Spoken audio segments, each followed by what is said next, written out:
शराबबंदी ऐसी, आदमी तो छोड़िए चूहे भी शराब पी रहे हैं।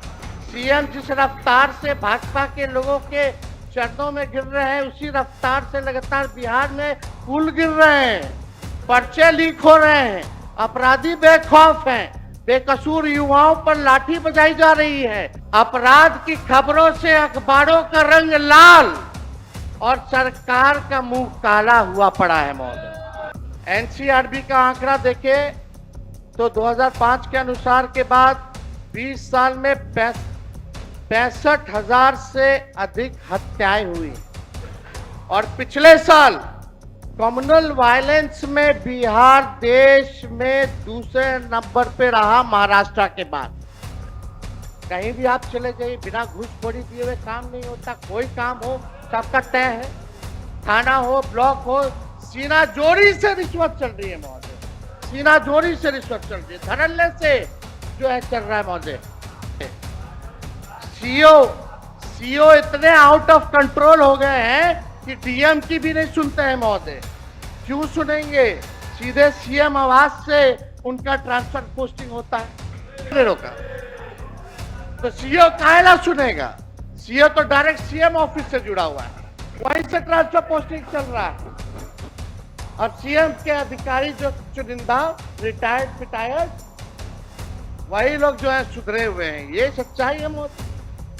जब हमारी सरकार आएगी, यही अधिकारी बैठकर नहीं बल्कि खड़े होकर बिना रिश्वत दिए आम जनता का काम करेंगे। ऐसे ही और चले जाएगा, समय नहीं है ज्यादा भांडा फोड़ नहीं करना, सब निकल ही जाएगा। तब तो आप लोग जनबे ना करते। कुछ बचा है? दुनिया तो खत्म होने वाली है, किसका अमृतकाल है? अगर दम है तो 20 सालों वाले पूजनीय मुख्यमंत्री जी, एक तो उपलब्धि का नाम मुख्यमंत्री जी आप लोग बताइए, एक उपलब्धि आपने किया हो जिसमें बिहार नंबर 1 हो। बीजेपी के लोग जो है बार बार जो है टिक्का टिप्पणी करते रहते हैं। आप लोग तो पिछलगुए बन करके रहिएगा, आप लोगों के पास तो कोई चेहरा नहीं है। अब बीजेपी के लोगों बताओ, यहाँ डिप्टी सीएम दोनों बैठे, हम उन्हीं से पूछना चाहते हैं, क्या बिहार ने जून 2013 से लेकर जुलाई 2017 तथा अगस्त 2022 से लेकर जनवरी 2024 तक कोई विकास किया कि नहीं किया? जब चिट्ठी नकली था तो केस करें या तो माफी मांगे। यानी इनके मन में बिहार के प्रति कितनी घृणा है मोदी जी की। अब बिहार आएंगे तो लिट्टी चोखा खाएंगे, वहां लिट्टी चोखा खाएं, हम तो बोलेंगे कि लालू जी सान करके दे देंगे सत्तू अच्छे से। बोलिए कि नकली है, उस पर हमको टिप्पा टिप्पणी नहीं करना चाहते, लेकिन गवर्नमेंट का फेलियर महोदय। अजब अनूठा बिहार का सिस्टम बना दिया, जहां खेतों के बीच में बिना सड़क संपर्क पुल खड़े हैं। शराबबंदी ऐसी, आदमी तो छोड़िए चूहे भी शराब पी रहे हैं। सीएम जिस रफ्तार से भाजपा के लोगों के चरणों में गिर रहे हैं, उसी रफ्तार से लगातार बिहार में पुल गिर रहे हैं, पर्चे लीक हो रहे हैं, अपराधी बेखौफ हैं, बेकसूर युवाओं पर लाठी बजाई जा रही है। मुख्यमंत्री को राष्ट्रगान के सम्मान की भी चिंता नहीं, लेकिन भाजपा को अपनी सरकार की बहुत चिंता है। अध्यक्ष महोदय, अपराध पर देखिएगा तो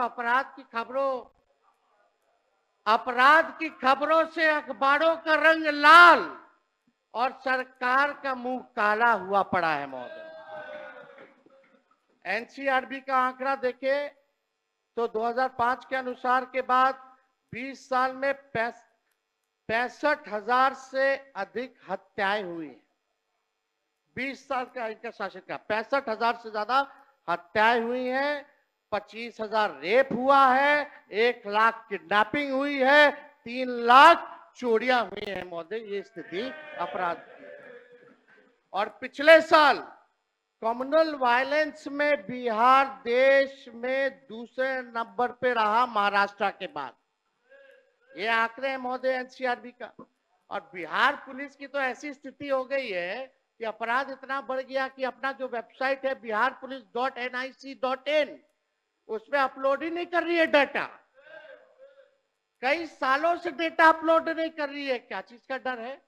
ताकि भेद खुल जाएगा क्या? लेकिन अध्यक्ष महोदय, ये सारा डेटा हम लोग जो है कंपाइल कर करके रखे हुए हैं महोदय, और आप सब लोग जान रहे हैं कितना भ्रष्टाचार बढ़ा हुआ है।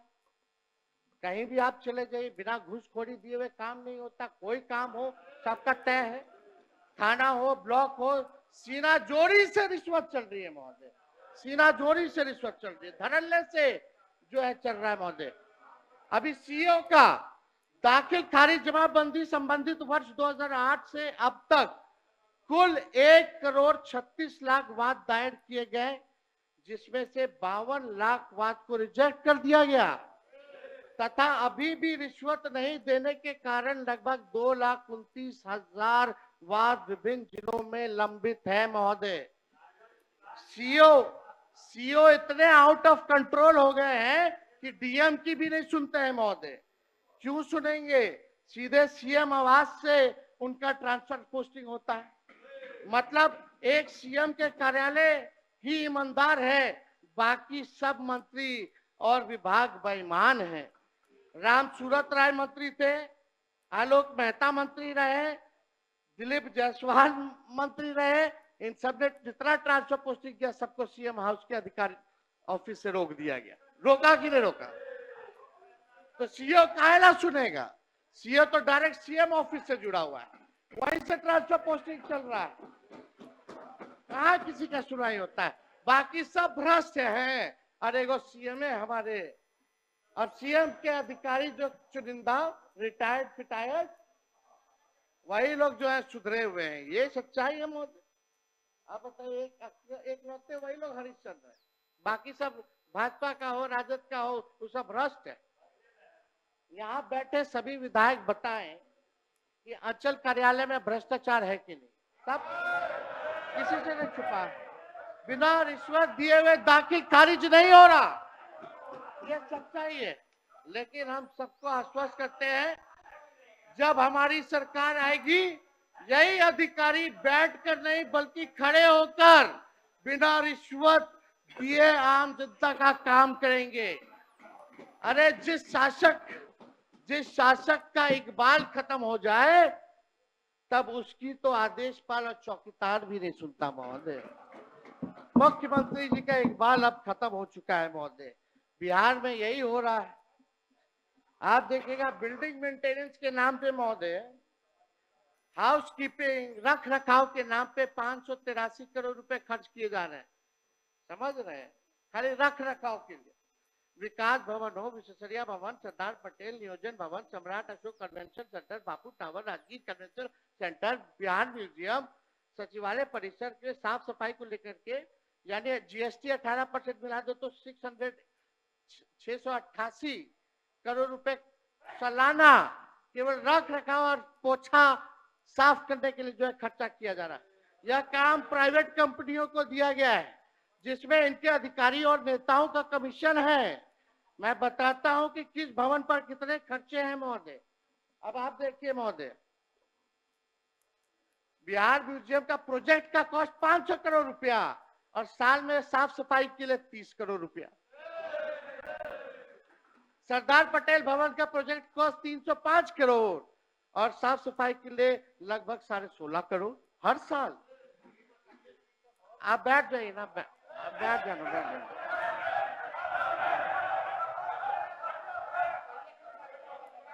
अध्यक्ष अरे छोड़िए ना। अरे मंत्री जी है, अरे इतना नहीं बोलेंगे तो ये मंत्री रहेंगे। थोड़ा बोलने दीजिए, गला इसी में ना साफ होता है। सवाल जवाब है तो चुप रहता। अध्यक्ष, मेरे बापू टावर का प्रोजेक्ट कॉस्ट 129 करोड़ और सालाना मेंटेनेंस के लिए है लगभग 10 करोड़ रुपया। नियोजन भवन 93 करोड़ रुपए का प्रोजेक्ट और लगभग 7 करोड़ जो है आपका मेंटेनेंस का अमाउंट है। ऐसे ही और चले जाएगा, समय नहीं है, ज्यादा भांडा फोड़ नहीं करना, सब निकल ही जाएगा। सब तो आप लोग जरबे ना करते, कुछ बचा है? दुनिया तो खत्म होने वाली है।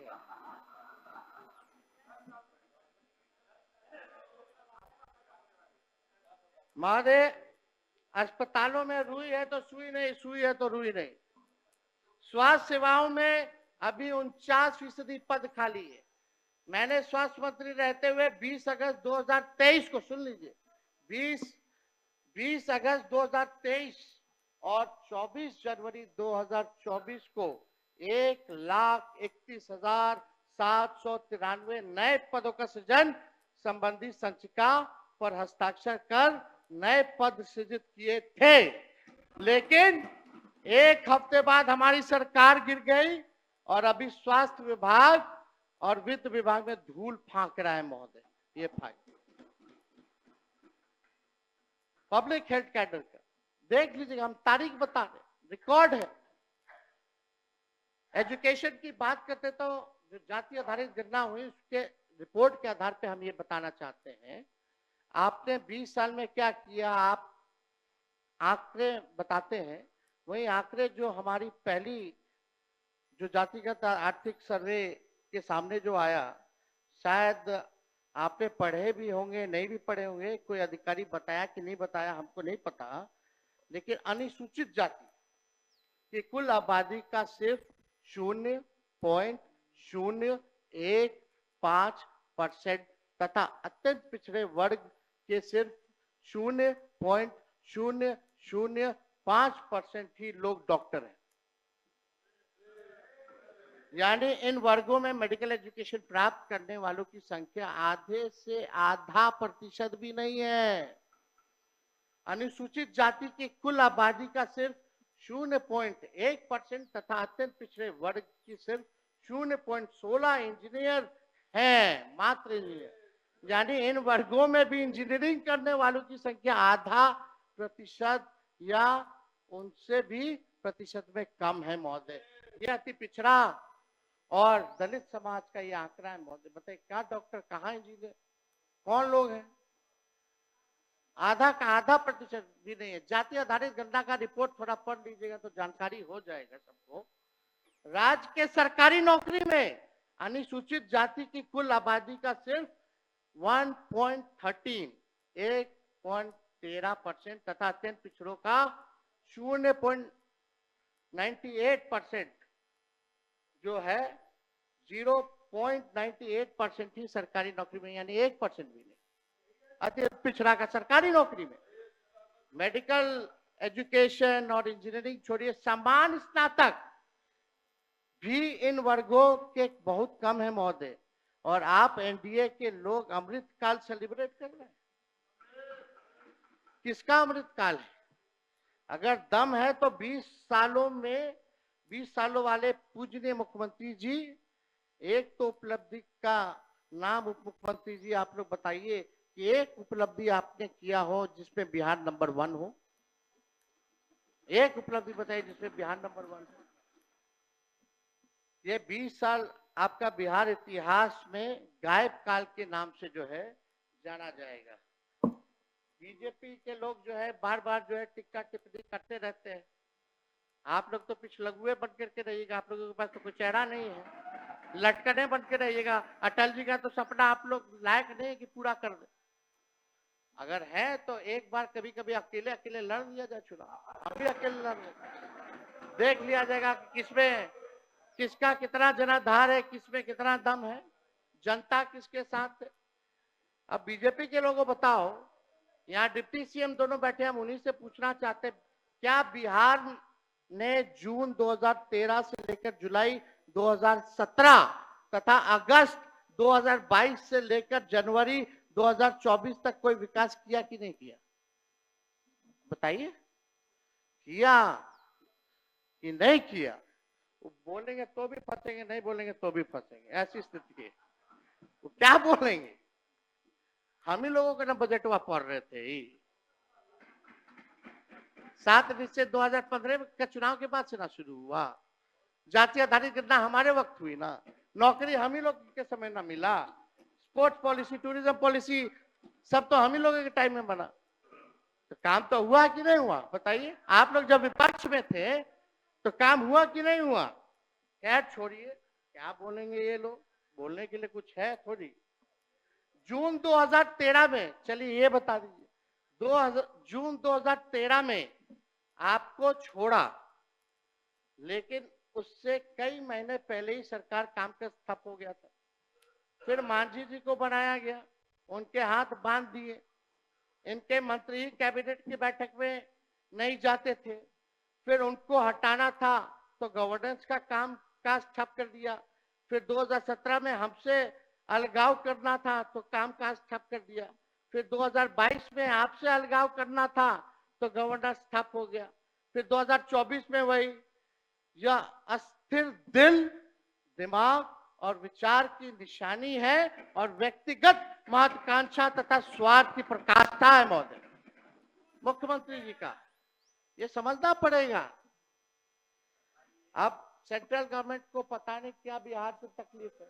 एक कारखाना दिया नहीं बजट में, और जो यहाँ बेगूसराय में जो हमारा मक्के का अनुसंधान बीज केंद्र था, उसको भी ये लोग भिजवाने का काम कर दिए बाहर कर्नाटका। वो तो हमने मामले को उठाया, अब वहीं के केंद्र मंत्री हैं, उन्हीं का क्षेत्र है, गिरिराज सिंह जी।